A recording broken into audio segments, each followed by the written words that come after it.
আল্লাহ রাব্বুল আলামিন বলেন, প্রথমবার সিংহায় ফুৎকার যখন দেওয়া হবে, ফাসাইকা মান ফিস সামাওয়াতি ওয়া মান ফিল আরদ ইল্লা মান শা আল্লাহ।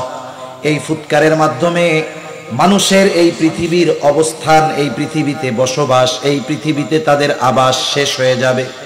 প্রত্যেকটা প্রাণী ওই সিংহায় ফুৎকারের আওয়াজে অজ্ঞান হয়ে যাবে। মুফাসসিরিনে কেরাম লেখেন, প্রথমে অজ্ঞান হবে, এরপরে তাদের মৃত্যু ঘটবে।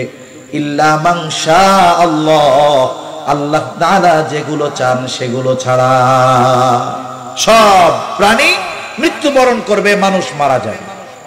এরপরে দ্বিতীয়বার সিংহায় ফুৎকার দেওয়া হবে, এটার মধ্যে ব্যবধান কমপক্ষে 40,000 বছর। আল্লাহ তাআলা বলেন, সুম্মা নুফিখা ফীহি উখরা ফাইযা হুম কিয়ামুন ইয়ানজুরুন। পুনরায় যখন আবার সিংহায় ফুৎকার দেওয়া হবে, প্রত্যেকের অবস্থান স্থল থেকে উঠে যাবে, উঠে দাঁড়িয়ে যাবে।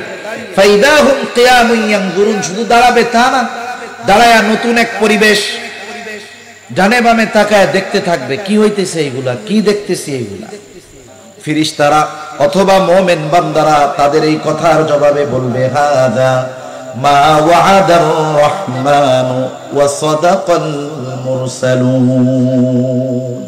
আরে এটাই তো দয়াময়ের সেই প্রতিশ্রুত দিবস, যেই দিবসের ওয়াদা তিনি দিয়েছিলেন, যেই দিবসের কথা বললে বেঈমানরা হাসাহাসি করতো, বলতো আমরা মারা যাব, মারা যাওয়ার পরে মাটির সাথে পচে গলে মিশে যাব, আবার নাকি আমাদেরকে উঠানো হবে, আমাদেরকে আবার আকৃতি দেওয়া হবে, আমাদেরকে বিচার করা হবে। এসব সব বানোয়াট কথা।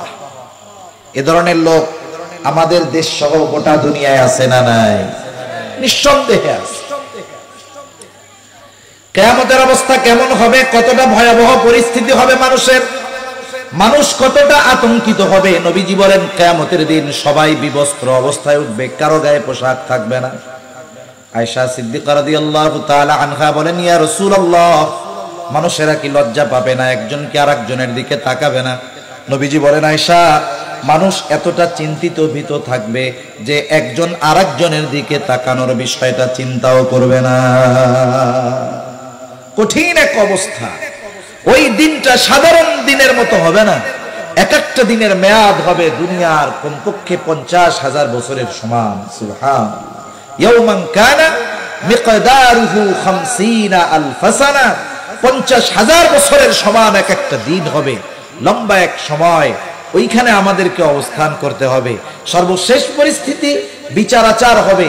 আল্লাহ সুবহানাহু ওয়া তাআলা এই দুনিয়াতে আমরা যত দলে, যত মতে, যত মতাদর্শে, যত ধর্মে এই পৃথিবীর মানুষ বিভক্ত হোক না কেন, কিয়ামতের দিন আল্লাহ তাআলা মানুষকে দুই ভাগে বিভক্ত করবেন। কয় ভাগে? দুই ভাগে। ফারিকুন ফিল জান্নাহ ওয়া ফারিকুন ফিস সাঈদ। একদল জান্নাতি হবে আর একদল জাহান্নামী হবে। জাহান্নামীদের মধ্যে একদল অনন্তকাল জাহান্নামে থাকবে, আর একদল দুনিয়ায় পাপাচারে লিপ্ত ছিল কিন্তু ঈমান ছিল। এই পাপাচারের শাস্তি ভোগ করার পরে এরাও জান্নাতে চলে আসবে। তাহলে মূলত দল দুইটা, একদল জান্নাতি আর একদল জাহান্নামী। আল্লাহ রাব্বুল আলামিন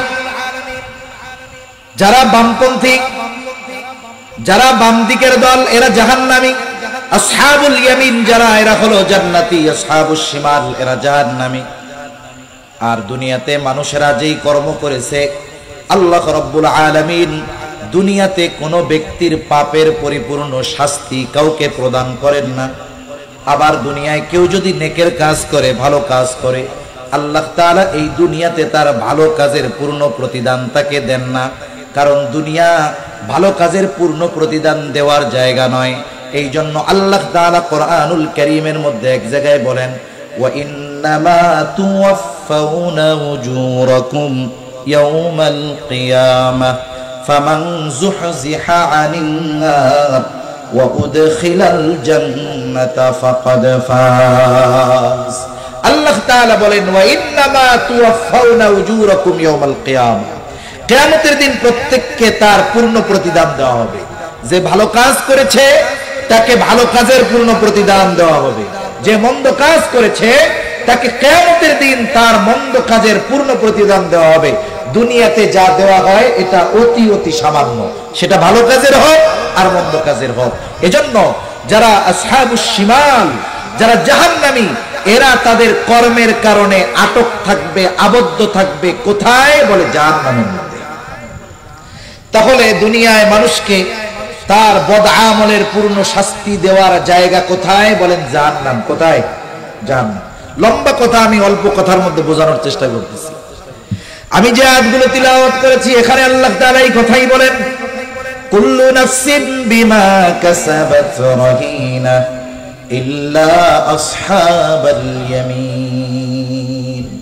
প্রত্যেকে তার কর্মের কারণে আবদ্ধ থাকবে। মুফাসসিরিনে কেরাম বলেন এখানে উদ্দেশ্য হলো যারা পাপী, পাপাচারে লিপ্ত ছিল তারা তাদের পাপের কারণে জাহান্নামে আবদ্ধ থাকবে, আটক থাকবে। ইল্লা আসহাবাল ইয়ামিন, তবে যারা ডানপন্থী, ডান দিকের দলের লোক তারা নয়, কারণ তারা তো জান্নাতি। এইবার জান্নাতি জান্নাতে, জাহান্নামী জাহান্নামে।